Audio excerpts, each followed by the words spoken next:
Bon, salut tout le monde, nouvelle vidéo. Comme vous avez vu dans la miniature précédente, on attaque un nouveau projet. Je dis projet entre guillemets parce que c'est voilà, il n'y a pas le choix et voilà, faut tout remettre en état, remettre à niveau. Voilà, il y a quand même un peu de boulot. Donc voilà.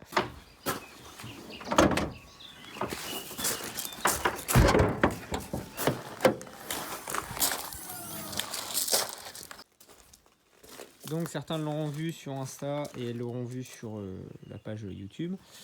On va faire une suédoise. Donc une Saab 9.3. Quelle année? 2007. 2007. Donc c'est la voiture de mon frère. 3 linéaire. Linéaire. Voilà, et ce qui est sympathique. Ça fait petite voiture de daron. ou de dealer au choix. Avec un moteur Opel dedans, donc un 1,8 turbo essence de 150 chevaux d'origine et qui actuellement, normalement, d'après la carto, en sort 240. Et pour vous dire, oui, ça marche plutôt bien, même très bien. Hein? Il a 300 000. 300, et il a, oui, la voiture, elle a 301 000. 301 500 exactement. Donc, qu'est-ce qui nous attend? Alors, gros entretien, donc vidange, tous les filtres, les bougies. Je vais profiter de démonter les bougies pour prendre les compressions. On va faire la courroie d'accessoires, le tendeur, la pompe à eau également. Je vais vérifier en même temps aussi, je vais démonter le couve-culasse pour vérifier l'état de la chaîne, parce que c'est une distribution par chaîne. Et à froid, c'est vrai qu'il y a un bruit qui n'est pas forcément sympathique. Donc je vais regarder si ça vient de ça ou pas. De ce côté-là, ça sera bon. Ensuite, de ce côté-là, bon, on va faire un gros nettoyage de l'ensemble parce que c'est un peu crado. L'embrayage, parce que l'embrayage, il est complètement à l'ouest. Ça fait un moment déjà, mais bon, il tient le choc quand même. Ensuite, on va attaquer aussi les suspensions. Donc on va mettre 4 amortisseurs neufs avec des ressorts courts pour rabaisser un petit peu tout ça. Une grosse partie de travail aussi sur le train arrière. Parce que c'est un système de bras. Voilà, il y a un système de bras de suspension qui est quand même assez complexe à l'arrière. Un bras inférieur, un bras supérieur qu'on peut apercevoir au loin. Une barre stable, etc. Donc on va s'occuper de ça. On peut apercevoir, je ne sais pas si on verra d'ici correctement, la moitié de la ligne a été refaite par mon frère et il reste ce morceau là qui va refaire, voilà, qui a été mis de manière provisoire. Donc là il va finir le tout en inox, voilà, faire ça propre. Et ben c'est parti, on va attaquer de suite par le démontage des bougies et la prise des compressions. Donc pour les bougies, ben, on enlève déjà ce petit cache là. Voilà, 4 vis Torx. Puis en dessous, il me semble qu'on a les bobines. Je sais plus de mémoire. On va voir. Donc une fois que vous enlevez ce petit cache, on arrive là-dessus. Donc c'est pas compliqué, hein, les bobines, voilà, les prises à débrancher. Il faut soulever, je crois. Voilà. Oh bah, c'est bien, je vais pouvoir faire ça en caméra, dis donc. Si je les casse pas, c'est bien.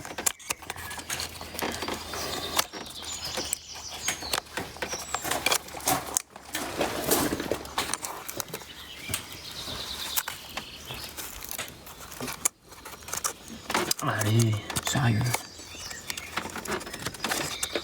Ça va être chiant à voir. Non, c'est bon. Bon, ça chauffe un petit peu là parce que on a roulé un petit peu avec la voiture avant. Donc c'était un petit peu chaud. Donc bah des vis avec une tête de 10 à enlever et puis voilà. Alors, bougie neuve. Donc on passe sur des NJK en iridium contre des Bosch avant. Je sais pas si on arrive à voir, mais toutes les vieilles bougies sont un peu perlées là au bout. Je pense que ça va pas lui faire trop de mal. Je remonte ça. Et puis on va la redémarrer pour voir si tout fonctionne quand même. Ce serait bien. Donc les bougies sont démontées, le mano est en place. On attend juste l'assistant. On va en profiter d'être deux cette fois-ci.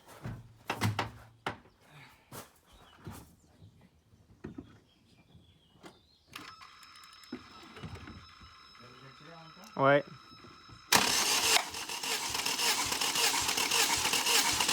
Hop. 14 bars. Ah putain ça.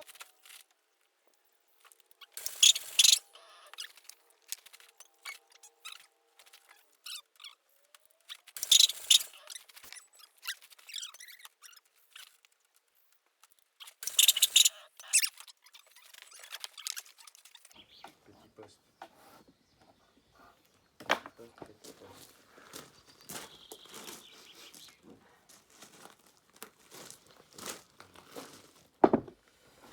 T'as 14 partout, quoi, à peu près. Bah tiens, prends en photo. Bah forcément, tu fous ça devant au moment où tu prends la photo. Non mais prends ça en photo. Bon bah, Il me casse les couilles, lui. 14 bars. Et c'est quand même beau hein, pour une auto qui a 300 000. Toute neuve. Mais c'est normal. Bon, donc maintenant on passe à la vidange du moteur. Bon, il était temps là. Donc voilà ce que je vous disais tout à l'heure. La ligne, le morceau qui a été refait. On peut voir que ça part de juste avant la tresse ici, là. Là. Jusqu'à là-bas. La moitié, là où il y a le bout de mon ongle sale. Donc le but sera de refaire l'arrière aussi propre. Mais voilà. Ah oui, j'ai pas précisé. Elle en fout le tube. Marrant. Le filtre à huile se trouve. Le filtre à huile se trouve ici. Pendant que ça coule, je vais renlever les bobines pour démonter le joint de couvre-culasse, le cache-arbre. Et on va regarder un peu parce que j'aimerais bien voir si je peux l'état de la chaîne. Et voir s'il n'y a pas voilà, des patins qui sont dégradés, etc. Parce que comme je vous dis, il y a un vilain bruit que j'aime pas trop. Et bah voilà, quitte à démonter, on en profite et puis on regarde. C'est parti. J'ai démonté la boîte à air. J'ai monté l'admission pour avoir accès au turbo pour contrôler le jeu. Il n'a pas de jeu, il est nickel. Et pour un petit moteur, entre guillemets, un 1,8 litre, le turbo est quand même balèze. Vous pouvez regarder le diamètre d'entrée du bazar. Bon, c'est costaud, j'aime bien. Et ben maintenant, je démonte le cache et on regarde. Bon, le cache-arbre est démonté. Et ben, c'est plutôt propre là-dedans. Déjà, on peut voir qu'il n'y a pas de dépôt bizarre, malgré le fait que la vidange était à faire depuis un petit moment. Les cams n'ont pas l'air d'être marqués de manière anormale. Donc ça fait un peu comme sur un, ça fait comme sur un VR6 24 soupapes. On peut voir qu'il y a les arbres à cam qui appuient sur des linguets avec des rouleaux là, qui appuient elles-mêmes sur les soupapes. Faudrait que je regarde l'alésage de ce moteur. À mon avis, ça a l'air. Je sais pas pourquoi, mais si les soupapes du premier cylindre sont là pour l'échappement et là-bas pour l'admission, à mon avis, il doit y avoir un diamètre qui est quand même relativement important. Je vais voir, je vais regarder un peu, je vais regarder tout de suite sur la doc. Donc je viens de regarder, donc la cylindrée pour ce moteur là, c'est donc voilà, c'est une 1,8 litre turbo. La cylindrée, c'est un, il y a 86 mm, voilà. Et il y a une course de 86 mm également, donc on peut dire que c'est un moteur qui est carré, autant de courses que d'alésage. Si on est sur plus de courses que d'alésage, on est sur un moteur long course. Et si on a plus d'alésage que de course, on est sur un moteur super carré. Comme les moteurs de F1. Bref, là n'est pas le sujet. Donc ouais, là on est sur une cylindrée de 1,9 litre quelque chose. Donc c'est les mêmes moteurs justement que d'autres qui sont en 2 litres turbo, etc. Donc je pense que là ils ont dû diminuer la course du coup pour avoir une cylindrée plus faible, enfin 2 litres, pour le même alésage. À mon avis, je pense que c'est ça. Je pense, je veux pas m'étaler, je les connais pas bien, mais voilà. Et d'ailleurs, j'ai pas précisé, c'est un moteur Opel, hein, General Motors.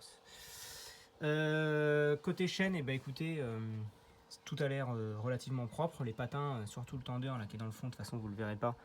En regardant comme ça, il a pas l'air, il est marqué, mais il a pas l'air complètement usé. Ici, ce petit patin là, cette petite glissière, elle n'est pas marquée ni rien. Au niveau de la tension, on peut voir qu'il y a un petit jeu. Voilà. Après, ça m'a pas l'air énorme, vraiment. Surtout pour un moteur qui a 300 000 km.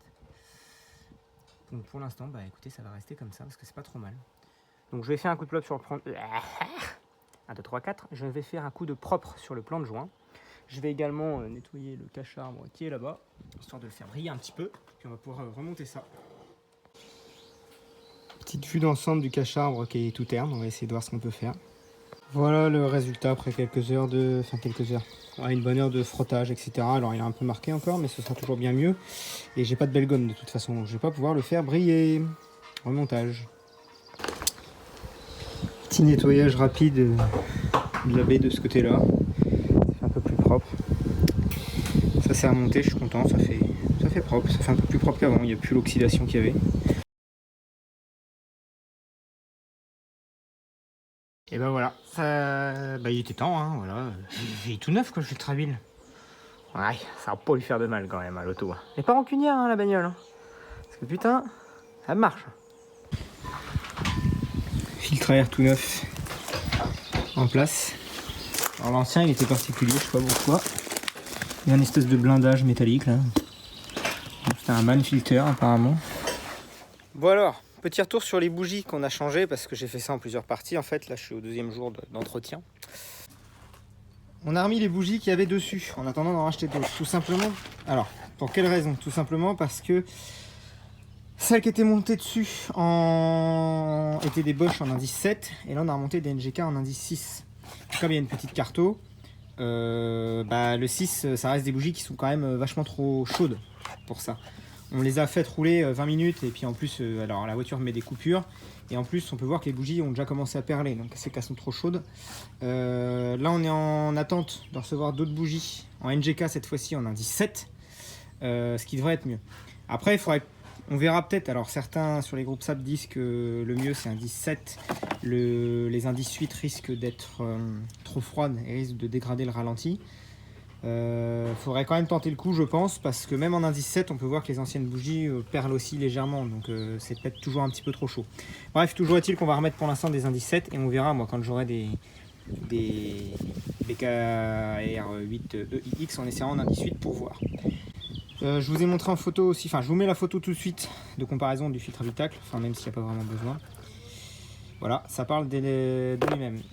J'ai commencé à démonter le filtre à carburant, alors je vais juste vous montrer où il se trouve. Il se trouve côté passager à l'arrière, il se trouve en dessous ici. Ok. Alors, le truc qui est top avec le nouveau filtre, c'est qu'on a des petits ergots là pour les prises qui sont fournis avec.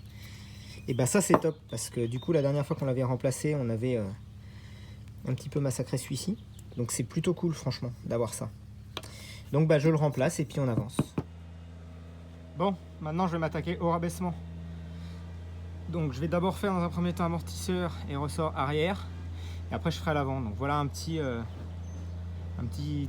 photo avant le rabaissement. C'est parti. Putain je suis désolé, je trouve pas mes mots, je suis en train de digérer, c'est une galère. Bon, donc voilà comment c'est foutu. Alors c'est un système de bras qui est quand même assez, je vais pas dire assez complexe, mais il y a quand même pas mal de choses. On a ici une biellette supérieure, on a une biellette inférieure, on a un bras de suspension inférieur, on a ici un bras tiré pour maintenir le moyeu. Donc en fait voilà. Donc maintenant je vais vous montrer de l'autre côté parce que j'ai tout démonté. Voilà ce qu'on va changer. Amortisseur ressort, biellette de Barstam, soundblock de Barstam et forcément les butées d'amortisseur. Je vous montre ici, voilà comment ça se goupille. Je vais aussi avoir les soundblocks ici qui sont dans le pivot à changer et là-bas au bout. Alors ça je le ferai plus tard parce que j'ai pas le temps de tout faire en une seule après-midi, c'est pas possible, sachant que la voiture doit rouler et pas être immobilisée trop longtemps. Il faudra qu'on voit là-bas parce que du coup on peut voir qu'il y a une rondelle excentrique. Donc ça veut dire qu'on a bien un réglage de train arrière, ce qui est logique vu tout ce qu'il y a. Alors ici si on agit comme ça, on va jouer sur le parallélisme à l'arrière. Puisque là on est quand même maintenu ici. Donc si on recule l'arrière en avant, en arrière, soit on met du pincement, soit on met de l'ouverture en rentrant comme ça. Alors, à mon avis ça joue pas énormément, hein, mais il y a l'air d'avoir quand même pas mal de réglages. Voilà, donc on verra ça par la suite. En attendant, je remonte les nouvelles pièces. Bon, à côté de fait. Donc on est en ressort HR-4 de mémoire. J'ai remis également la petite biellette de Barstam que vous pouvez voir juste là. C'est une purge à remettre. Hein. Je vous garantis que j'ai passé un moment et je l'ai insulté de tous les noms. Mais bon, c'est pas grave. Amortisseur, ressort, c'est pas compliqué. Donc ce que j'ai fait c'est que j'ai dévissé, donc les deux vis là sont, il y a des trous au bon donc on peut les sortir comme ça. Celle-là faut l'enlever. Ensuite sous l'amortisseur on a une grosse vis ici qu'il faut enlever. Ensuite on enlève celle du bas ici, on peut sortir le ressort Et après pour la biellette de bar stab, il y a une vis qui se trouve ici, en haut là. Et après pour le caoutchouc qui est là, pareil c'est un peu chiant à remettre, il y a une vis là. Et c'est que des torx femelles. Voilà, des quelque chose. Rien de sorcier, beaucoup de démontage et un peu de persuasion. Voilà, bah écoutez, je remonte la roue et je fais l'autre côté. Amortisseur d'origine, putain, forcément la boîte, moi. Amortisseur d'origine qui était dessus, donc 300 000. Et bon, on peut voir que. Ah, il y avait encore un petit peu de. Ah, ça va, hein, bonne cam. Il ne remonte pas, mais. C'est des amortisseurs. De toute façon, ils sont cuits. Ouais, poubelle. Alors, je vous ai pas filmé parce que j'étais un peu pressé, mais j'ai changé les câbles de frein à main. Donc, vous suivez là, ça passe là. Et de l'autre côté, pareil. Alors, faut savoir que c'est une purge à faire. Parce que les câbles remontent dans l'habitacle sous la moquette. Donc, pour les guider dans la moquette, c'est hyper complexe. Regarde. Je sais pas ce qu'elle a en ce moment, C'est pas grave. Et en fait, en gros, je vais vous montrer ça vite fait. Les câbles reviennent à ce niveau-là, à peu près de la moquette, là, sous la banquette arrière. Ils longent ici et ils reviennent là-bas dans la console pour le frein à main qui se trouve juste ici. Donc en fait, déjà pour les ressortir, c'est une grosse galère. Et pour les remonter, j'ai galéré pendant un moment. Et donc ce que j'ai fait, c'est que j'ai enlevé la banquette. Bon, j'avais enlevé toute la console centrale, évidemment. Et j'ai dû tirer un peu la moquette. Comme ça, on a accès aux petites pastilles là-haut dans lesquelles passe le câble, plus après les petits caches poussières. Et on peut le guider plus facilement, etc. Voilà, donc c'est la meilleure méthode que j'ai trouvée pour faire ça. Sinon, c'est une galère à faire. On guide pas mal le câble. Des fois, il se plante dans la mousse par là, dans la mousse par là. Enfin bref, c'est une mission à faire. Donc c'est pour ça que j'ai pas filmé ça parce que j'avais pas trop le temps et voilà. Mais ça fonctionne. Bon, petit débrief de cette première partie sur la SAM parce qu'en fait, à l'intro, j'ai oublié de dire pas mal de choses. N'hésitez pas à aller voir la page Insta donc, que je vous remets ici. Je mets pas mal de choses régulièrement en fonction de ma connexion internet quand ça me le permet pour des vidéos. Je mets en ce moment, j'ai pas mal de vidéos à mettre sur le Grand Prix de l'Âge d'Or de Dijon qu'il y a eu il y a une semaine. C'était bien sympathique. Donc là, j'ai mis des vidéos d'auto sympathiques comme une AMC Javelin qui fait un bruit monstrueux. Une Jaguar IJR 14 qui a un V8 Cosworth de F1. Qu'est-ce que j'ai mis d'autre récemment? J'ai mis une GT40 aussi. Enfin bref, c'était un week-end sympa. Donc n'hésitez pas à aller voir la page Insta. Vous êtes de plus en plus nombreux sur cette page-là et c'est plutôt cool. Concernant la chaîne en elle-même, pareil, hein, on est presque 1550 à l'heure où je dis ces mots. Donc c'est plutôt cool, ça augmente. Merci pour tous vos retours, vos commentaires, etc. Là, il faut que je prenne le temps d'y répondre parce que c'est vrai que ça fait un petit moment que je n'ai pas répondu. J'ai pas eu trop de temps, je suis désolé. Donc je vais le faire sous peu. Ensuite, je ne sais pas si vous avez vu les chaînes. Il y a de la pub qui est arrivée sur les vidéos. Donc je vais essayer de modérer ça de la meilleure des façons possibles parce que je veux pas que ça... je veux pas qu'il y en ait trop parce que je suis le premier à dire que c'est chiant en fait quand on regarde une vidéo d'être coupé sans arrêt. Mais d'un autre côté, je me dis que voilà, là donc ça veut dire qu'il y a la monétisation sur les vidéos et ce que j'aimerais faire grâce à ça, c'est pouvoir acheter du matos pour filmer correctement et faire des vidéos de meilleure qualité tout simplement. Donc pouvoir acheter un appareil, une caméra, un trépied, etc. Donc voilà, ce serait surtout pour faire ça que j'ai lancé ça. Ce serait pas mal quand même. On verra. Voilà, c'est pas... J'attendrai de voir et puis on verra ça. Je vous tiendrai informé en fonction des changements qu'il y aura au niveau du matos. Donc voilà. Ensuite, donc ça c'était par rapport à mes réseaux, on va dire. N'hésitez pas à aller voir une fois de plus, pour ceux qui ne connaissent pas, la chaîne de Manu Classic Car. Je vous mets son Insta aussi là. Et je vous mets le lien de sa chaîne dans la description parce que j'adore, moi personnellement j'aime beaucoup ses vidéos.